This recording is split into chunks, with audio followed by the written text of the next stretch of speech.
बाब 3। क्या हम फिर अपनी नेक नामी जताना शुरू करते हैं, या हमको बाज की तरह नेक नामी के खत तुम्हारे पास लाने या तुमसे लेने की हाजत है? हमारा जो खत हमारे दिलों पर लिखा हुआ है वो तुम हो, और उसे सब आदमी जानते और पढ़ते हैं।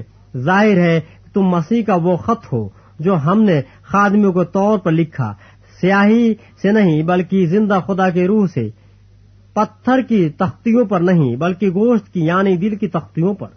हम मसीह की मार्फत खुदा पर ऐसा ही भरोसा रखते हैं, ये नहीं कि बजाते खुद हम इस लायक हैं कि अपनी तरफ से कुछ ख्याल भी कर सकें, बल्कि हमारी लियाकत खुदा की तरफ से है, जिसने हमको नए आहद के खादिम होने के लायक भी किया।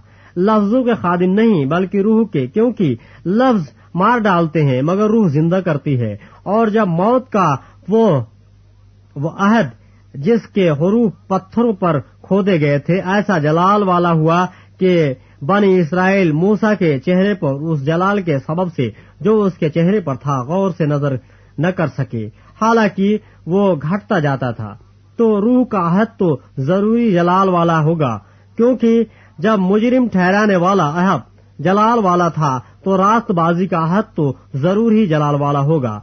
बल्कि इस सूरत में वो जलाल वाला इस बे इंतहा जलाल के सबब से बेजलाल ठहरा, क्योंकि जब मिटने वाली चीज जलाल वाली थी तो बाकी रहने वाली चीज तो जरूर ही जलाल वाली होगी।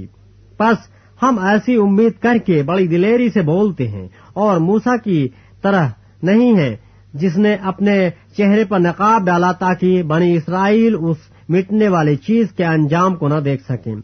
लेकिन उनके ख्यालात कसीफ हो गए, क्योंकि आज तक पुराने अहदनामे को पढ़ते वक्त उनके दिलों पर वही पर्दा पड़ा रहता है और वो मसीह में उठ जाता है। मगर आज तक जब कभी मूसा की किताब पढ़ी जाती है तो उनके दिल पर पर्दा पड़ा रहता है, लेकिन जब कभी उनका दिल खुदाबंद की तरफ फिरेगा तो वो पर्दा उठ जाएगा और वो खुदाबंद रूह है, और जहाँ कहीं खुदाबंद का रूह है वहाँ आजादी है।